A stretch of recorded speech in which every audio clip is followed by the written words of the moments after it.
Join the conversation as we present a handful of the biggest current NBA talking points and invite you to have your say. Two men race for Most Valuable Player image. MVP candidates Giannis Antetokounmpo and James Harden face off. The two favorites for this season's regular season MVP award collide when James Harden and the Houston Rockets travel to Milwaukee to face Giannis Antetokounmpo and the Eastern Conference leading Bucks, live on Sky Sports Arena late on Tuesday night, midnight. La NBA, Houston and Milwaukee Wednesday, the 27th of March, 12 a.m. Antetokounmpo's MVP candidacy follows the age-old formula. He's the best player on the NBA's best team, by regular season record. Season averages of 27.4 points, on 58.2% shooting, 12.6 rebounds, 6.0 assists, 1.3 steals and 1.5 blocks illustrate his dominance on the offensive and defensive ends of the floor. See the NBA's best plays and stay up to date with the latest news. Harden is the NBA's leading scorer, at 36.2 points per game. He is putting up more than 8 points a game more than his closest rival Paul George, hits 4.9 three-pointers and a league-best 9.8 free throws per game, while also contributing 6.4 rebounds, 7.5 assists and 1.3 steals per game. 0-22 A wayward pass from Milwaukee's Giannis Antetokounmpo struck James Harden in the head and floored the Rockets' franchise star. Harden's offensive mastery revived the Rockets' season after they suffered long-term injuries to Chris Paul and Clint Capella.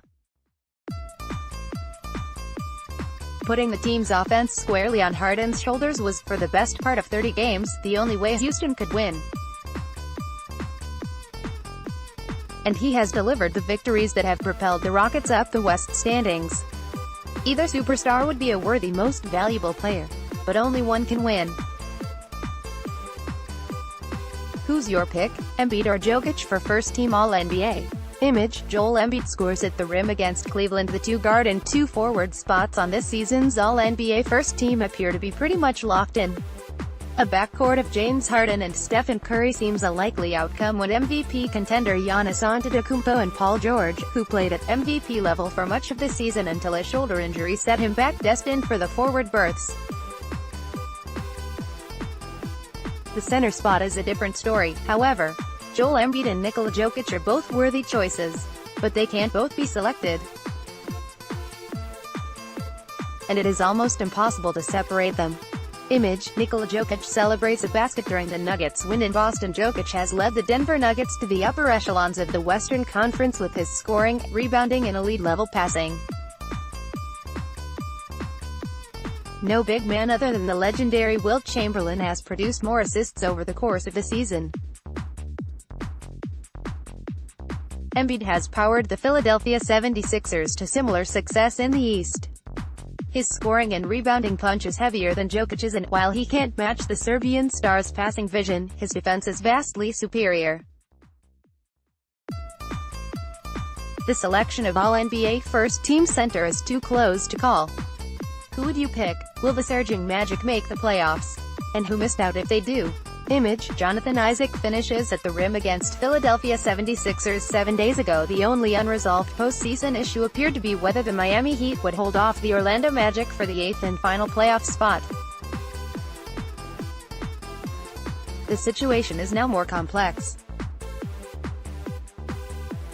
The Heat, despite good wins over the Oklahoma City Thunder and San Antonio Spurs, are now under pressure from the Magic and the Charlotte Hornets, who have conjured respective win streaks of 5 and 3 games.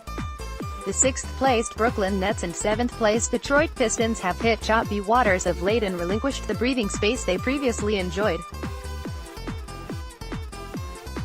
As a result, all 5 teams are now separated by 3 games, with East 6th, 7th and 8th playoff within their grasp.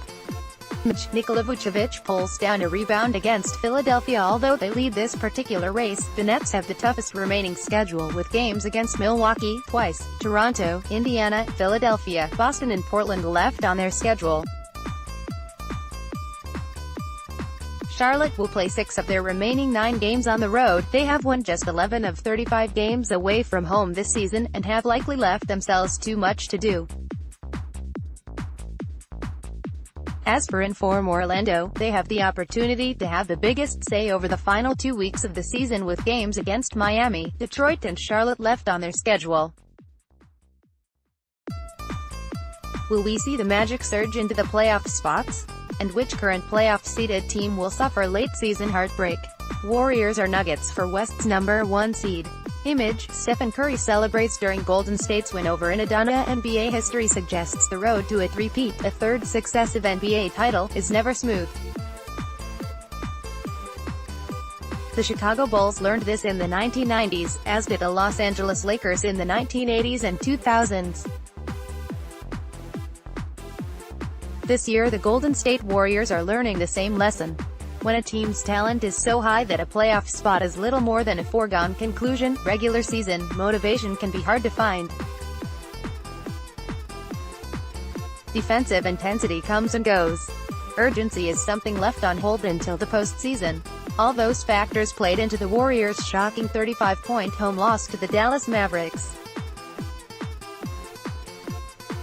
One night later against the Detroit Pistons, the presence of Blake Griffin, an old Warriors foe from his days with the Clippers, was enough to rouse the NBA champions from their slumber. They played with intensity and posted a 121-114 win. Image, Kevin Durant lays home an easy deuce. Those Jekyll and Hyde performances have prevented the Warriors from running away with the Western Conference this season. And the Denver Nuggets remain in hot pursuit, just a half game back.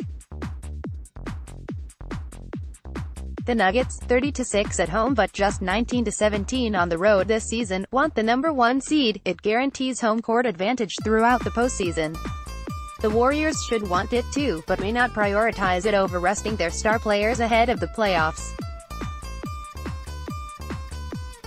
To make things even more interesting, the Nuggets and Warriors face off in Oakland on April 3rd. Time for Dirk to call time? Image, Dirk Nowitzki celebrates after passing Wilt Chamberlain on the NBA all-time scoring list. The NBA has been acting like this season is Nowitzki's farewell tour, cheered at every arena he has visited and invited, along with Dwayne Wade, as an honorary participant in the All-Star Game. But the Mavericks' veteran star has never actually said this season will be his last. Live NBA, Dallas at Oklahoma Sunday, the 31st of March, 8:30 p.m. Nowitzki, a former regular season MVP, an NBA champion and a Finals MVP, is now in his 21st season, all with the Mavericks, an NBA record, and can no longer impact games as he did in his prime. Getting up and down the court consistently is a struggle for the 7-footer these days. However, as a spot-up shooter, Nowitzki is still a more than serviceable NBA contributor and, in rookie sensation Luka Doncic, has a teammate who can deliver the ball to him when and where he wants it. 146 Dirk Nowitzki says Luka Doncic is further ahead in his career than he was at the same age. Nowitzki, the greatest international player in NBA history, has certainly earned the right to script his own exit. And when he does so, his entrance to the Hall of Fame is guaranteed. Will he call time on his career at the end of the regular season? Want to watch the NBA but don't have Sky Sports? Get the Sky Sports action and arena pack. Click here.